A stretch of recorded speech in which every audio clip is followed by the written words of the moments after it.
Shalom à tous. Espérant que tout le monde se porte bien.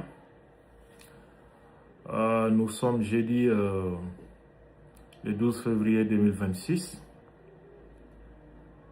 Le président de la transition du Mali, le général d'armée Assimi Goïta, vient de procéder à un réaménagement de son gouvernement qui est conduit par l'excellent Premier ministre, le général de division Abdoulaye Maïga, qui occupait à la fois le poste de Premier ministre et celui du ministre de l'administration territoriale et de la décentralisation.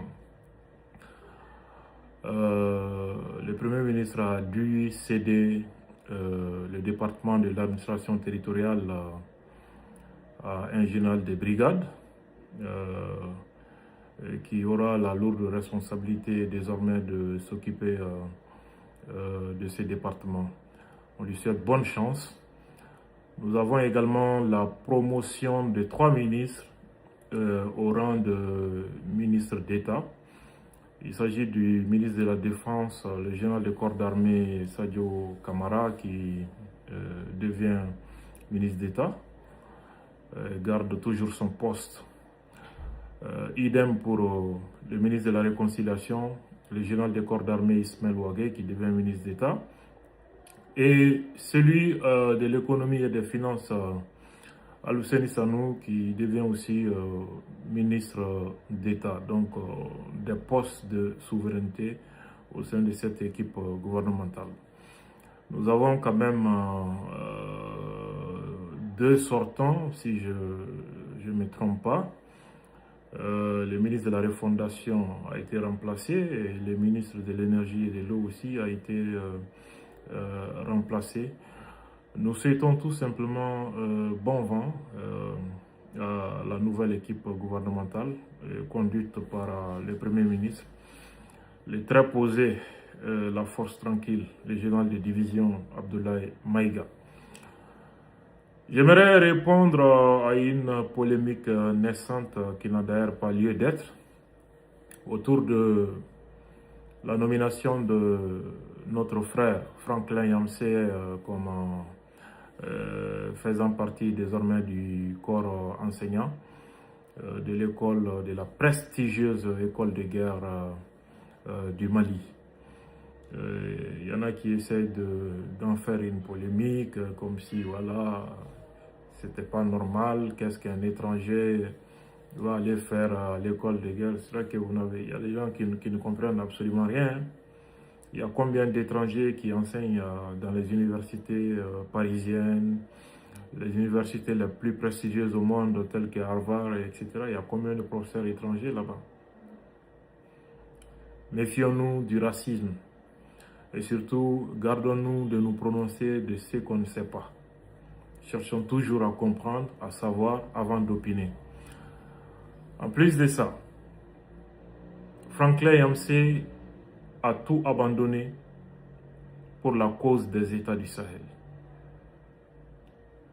Notre malianité, notre africanité nous condamne à ce devoir de reconnaissance envers ces fils de l'Afrique qui ne fait même pas partie de la même zone géographique que nous, mais qui se sentent concernés par notre problème, par notre malheur, par l'injustice faite à notre pays. Il est Camerounais, Afrique centrale. Nous sommes de l'Afrique de l'Ouest. Mais il se sent d'abord fils de l'Afrique. Il a dû abandonner tout. Ce n'est pas un chômeur. Ce n'est pas un vulgaire vagabond. Ce n'est pas un désœuvré. Il enseignait à Paris. Son salaire a été suspendu pour son engagement. Il n'a pas renoncé.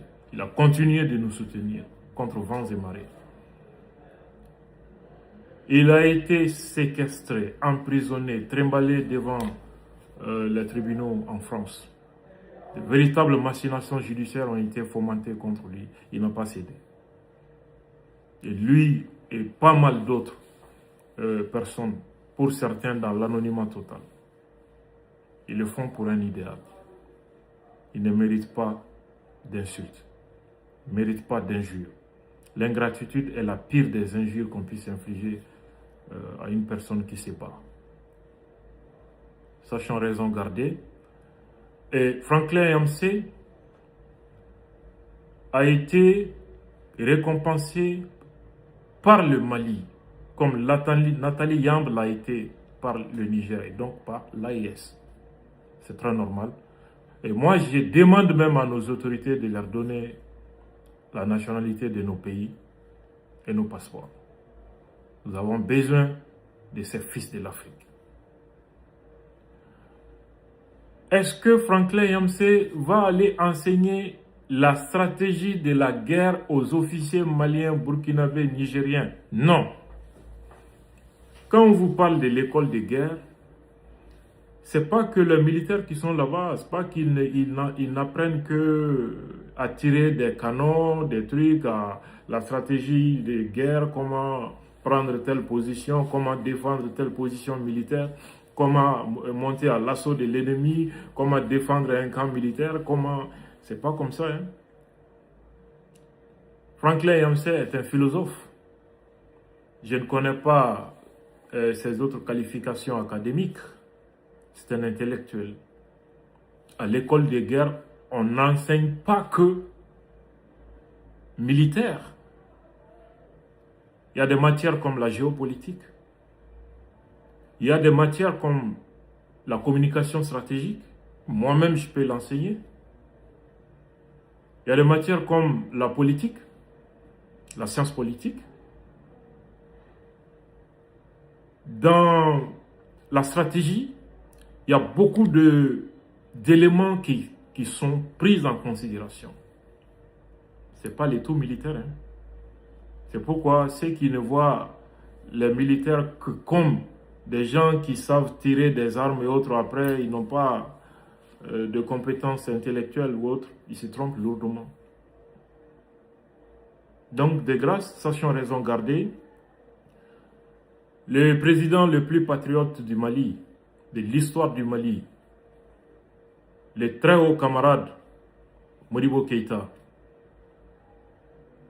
à son temps, il a nommé Samir Amin, tunisien, un marxiste très engagé pour la cause panafricaniste.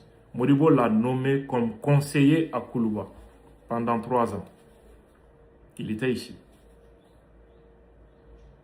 Donc, de grâce, sachant raison garder, en Côte d'Ivoire, parmi les conseillers de Alassane Ouattara, nous avons quelqu'un là-bas, un Mauritanien, Moustapha Lemine Chafi, qui est le parrain des terroristes au Sahel.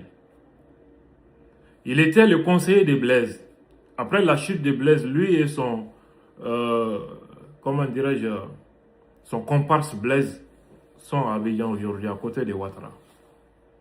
C'est lui l'élément le plus dangereux des organisations terroristes. Il est mauritanien. Quand Bazoum était président au Niger, Tchema Hubert, ancien ministre de la Défense du Mali, était conseiller spécial chez Bazoum. D'ailleurs, il conseillait quoi? Dans un contexte de rivalité entre le Mali et le président Bazoum, où le Bazoum et la France cherchaient à déstabiliser le Mali. Un ancien ministre se trouve conseiller spécial de ce même président. C'était pour le conseiller quoi? Quelle était son utilité? Mais Franklin Yamsé a décidé de quitter son confort parisien pour venir en Afrique, en terre sahélienne de l'Afrique, pour servir, défendre la cause panafricaine conformément à ses convictions.